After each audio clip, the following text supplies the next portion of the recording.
तो friends once again welcome to all of you from National English Grammar. Friends पिछले video में मैंने आपको बिंग के सारे यूजेस बताया था, ठीक है। ठीक उसी तरह इस वीडियो लेक्चर में आज हम लोग पढ़ने वाले हैं, है ना, फॉर के सभी प्रयोग। एक्चुअली आप जानते हैं कि ये जो फॉर है ना, दिस इज अ प्रेपोजिशन या एक प्रेपोजिशन है, ठीक है ना। तो प्रेपोजिशन जो फॉर है, तो इसकी मीनिंग आप अभी तक तो से जानते थे, अभी तक तो के लिए जानते हो, दिस इज राइट, ये बात सही है, ठीक है, होता है। लेकिन कुछ और इसमें आज मैं प्लस करने वाला हूं, ठीक है। तो फॉर का प्रयोग आज हम पढ़ने वाले पक्ष यानी पक्ष में। फॉर का जो हिंदी होगा, जो यूज होगा पक्ष में। फॉर का के लिए या हेतु जो आप पहले से जानते हो। फॉर मीन्स क्योंकि भी होता है, और फॉर मतलब के लिहाज से होता है, और फॉर मीन्स के कारण होता है, और फॉर मीन्स से होता है। तो ये फॉर के यूजेस हैं, जिसे हम अगर अब जान लेते हैं तो फॉर से संबंधित, फॉर से रिलेटेड कोई भी सेंटेंस अगर बना हो तो आप वहां पर इजीली उसको समझ करके अंग्रेजी का मतलब निकाल सकते हैं और अपनी काम आगे बढ़ा सकते हैं, ठीक है। तो देखिए कैसे है, और फॉर का फर्स्ट यूज है, ओके। फॉर का जो फर्स्ट यूज है ये के पक्ष में कह रहा है कि वह आपके पक्ष में नहीं बोल सकता है। वह जो है आपके पक्ष में नहीं बोल सकता क्योंकि आप उसके पक्ष में बोले नहीं थे, तो वो आपके पक्ष में कैसे बोलेगा ना, ऐसा लग रहा है। वो आपके पक्ष में नहीं बोल सकता है। ही कैनॉट, कैनॉट एक्चुअली एक बात बता दें कि कैन नॉट जो है नहीं होता है।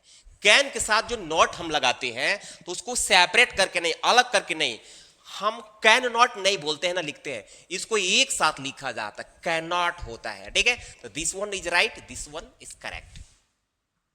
तो हाँ, वह आपके पक्ष में नहीं बोल सकता है। He can not speak, speak यानी बोलने की बात हो रही है, यानी सकता है के लिए मैंने कैन के साथ नॉट लगा दिया क्योंकि नहीं आया है, बोलने की बात हो रही है तो स्पीक हो गया। अब यहां आ गया पक्ष में, तो इसके लिए ही आपको लिखना है फॉर, और आपके के लिए यू, यानी पक्ष में की मीनिंग आपको फॉर लगाना है, ठीक है। He can not speak for you, आपके पक्ष मतलब आपके लिए नहीं बोल सकता, सेंस यह है। क्या आप मेरे पक्ष में बोलना चाहेंगे, क्या आप मेरे पक्ष में बोलना चाहेंगे, तो यहां बोलेंगे वुड यू लाइक, है ना, वुड यू लाइक, आप ऑफर कर रहे हैं ना, आप ऑफर कर रहे हैं कि क्या आप मेरे पक्ष में बोलना चाहेंगे।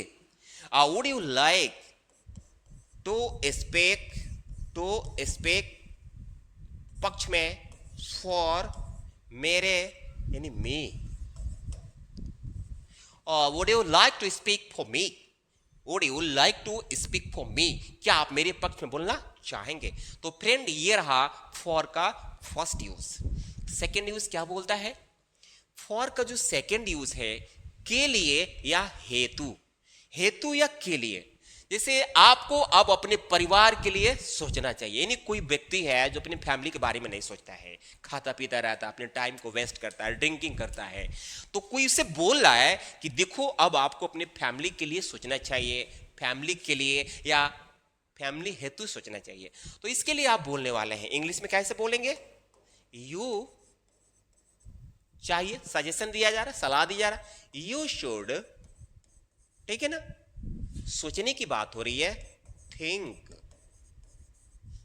के लिए की बात हो रही है, फॉर अपने परिवार, फॉर योर फैमिली, फैमिली अब की बात हो रही है, तो यहां पर सिंपली लिख देंगे now. You should think, sorry mistake हो गया, थिंक हो गया है,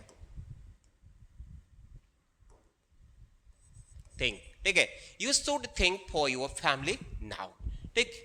मैं यहां पैसे हेतु आया हूं, यहां हेतु छूटा है, या पैसे के लिए आया हूं, मैं यहां पैसे के लिए आया हूं, यहां मैं यहां पैसे हेतु आया हूं, ठीक है, ठीक है।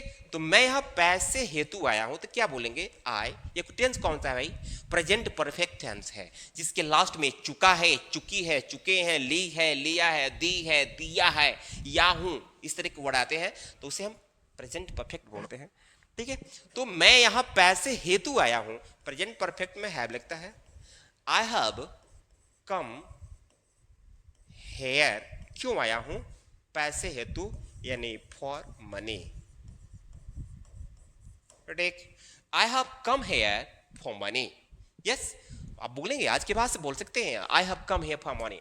मैं यहाँ किताब हेतु आया हूँ, किताब के लिए आया हूँ। I have come here for book. मैं यहाँ आपके हेतु आया हूँ, यानी आपके लिए आया हूँ।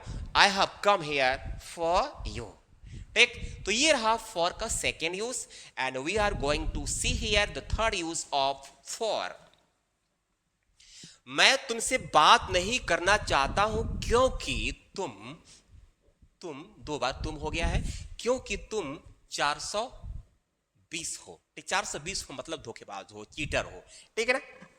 देखिए क्या बोलता है, यानी अब जो हम फॉर का यूज है क्यों किस सेंस में, क्योंकि के सेंस में, ठीक है। तो मैं तुमसे बात नहीं करना चाहता हूं, तो इसके लिए सिंपल लेंगे मैं तुमसे बात नहीं करना चाहता हूं। प्रेजेंट एंड डेफिनिट का है आई डू नॉट वांट, ठीक है। टॉक, टॉक के बाद प्रीपोजिशन टू भी लगता है, विद भी लगता है, दोनों में से कोई एक लगाएगा, ठीक है। I do not want to talk to या टॉक विद यू, यानी तुमसे।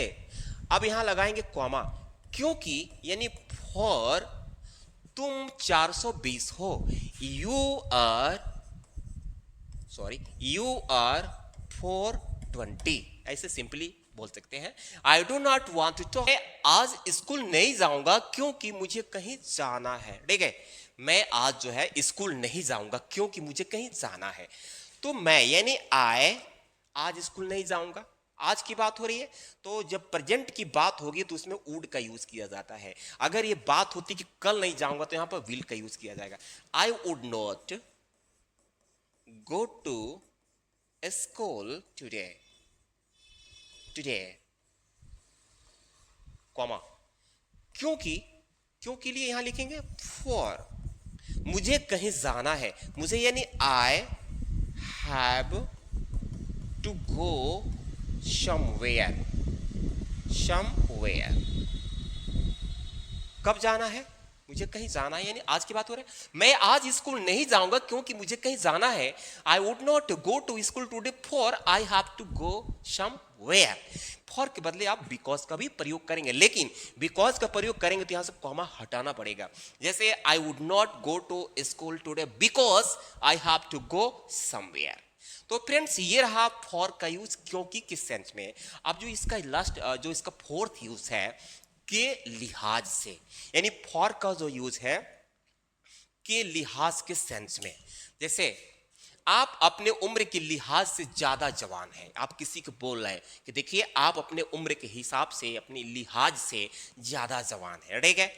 तो कैसे बोलेंगे, यू, आप यू हैं, आर ज्यादा जवान, टू यंग के लिहाज से, फॉर अपने उम्र, योर एज, और you are too young for your age, you are too young for your age. आप किसी को बोल सकते हैं oh you are too young for your age. मैं अपने उम्र के लिहाज से जवान नहीं लगता हूं, मैं अपने उम्र के हिसाब से जवान नहीं लगता हूं। तो लगता लगती वाला आई डू नॉट, ठीक, फील, यानी लगता नहीं हूं, फील नहीं करता हूं। आई डू नॉट फील मतलब मैं फील नहीं करता हूं, महसूस नहीं करता हूं। आई डू नॉट फील अपने उम्र के लिहाज से जवान नहीं फील करता। आई डू नॉट फील यंग, ठीक है ना, के लिहाज से, फॉर अपने उम्र, फॉर माई एज। तो देख रहे हैं ना, आई do not feel young for my age. अब जो है फॉर का नेक्स्ट यूज, फॉर का अब हम पढ़ने वाले हैं के कारण के सेंस में। जैसे कहा जाए मैं गरीबी के कारण आगे नहीं पढ़ सका, यानी गरीबी के कारण यानी गरीबी के चलते बोल सकते हैं।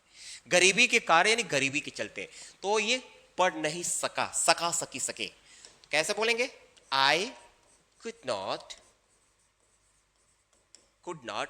आगे नहीं पढ़ सका, I could not continue study. गरीबी के कारण यानी फॉर पॉवर्टी। देख रहे हैं ना, I could not continue study for poverty. अब आगे पढ़ने की बात हो रही है, आगे बढ़ने की बात क्या, मतलब कि कंटिन्यू कर नहीं सका, पढ़ाई कर रहा था लेकिन आगे कंटिन्यू नहीं कर सका, तो आगे के सेंस से, आगे का सेंस इस कंटिन्यू से ही निकल गया। ठीक है, I could not continue study for poverty, मैं गरीबी के कारण आगे नहीं पढ़ सका। वह अपनी बुरी आदतों के कारण असफल हो गया, असफल हो गया, past and definite tense, he failed, he failed. ठीक है ना, असफल हो गया, फेल्ड के कारण, यानी फॉर अपनी बुरी आदतों, फॉर तो सब्जेक्ट हुआ है तो अपनी की मीनिंग यहां पर लगेगा his bad habit, bad habits, he failed for his bad habits. ठीक है ना, वह अपनी बुरी आदतों के कारण असफल हो गया, तो he failed for his bad habits.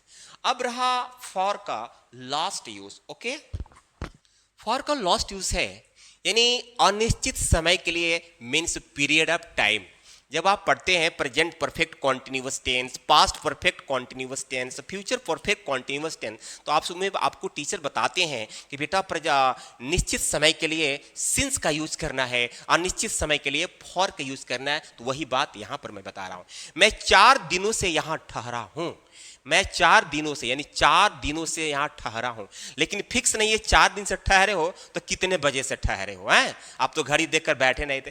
ठीक है, लेकिन इस तरह के सेंस में, मतलब 4 दिनों से ठहरा हूं, 2 दिनों से रो रहे थे, तो इस तरह की जब बातें आती है 4 दिनों से, 2 वर्षों से, तो इस सेंस में हम फॉर का यूज करते हैं। मैं 4 दिनों से यहां ठहरा हूं, यानी आप यहां बोलने वाले हैं आई have been staying, present perfect continuous है, here से के लिए फॉर 4 की बात हो रही है, फॉर दिनों के लिए dash, I have been staying here for 4 days है? आज के बाद से कैसे बोलेंगे, I have been staying here for 4 days। वे लोग 2 दिनों से रो रहे थे, वे लोग जो हमारे पड़ोसी लोग थे 2 दिनों से रो रहे थे। ठीक है, अंदर ही अंदर रो रहे थे लेकिन पता नहीं चल रहा था कि रीजन क्या है। तो वे लोग यानी दे रो रहे थे, past perfect continuous tense, had been crying. ठीक है ना, से यानी फॉर 2 दिनों की बात हो रही है, फॉर 2 days। ठीक, they had been crying for 2 days, I have been staying here for 4 days। तो आप आज फॉर के सारे यूजेस समझ गए। ठीक है, तो फ्रेंड्स अगर ये वीडियो आपको अच्छा लगा होगा, एक्चुअली में इंटरेस्टिंग लगा होगा, तो आपसे रिक्वेस्ट है कि इस तरह की वीडियो पाने के लिए अगर मेरे चैनल पर आप पहली बार हैं तो प्लीज़ वीडियो को लाइक करके चैनल को सब्सक्राइब कीजिए, ताकि आपको वीडियो से रिलेटेड सारी नोटिफिकेशंस आपको 7:30 बजे मिल जाए।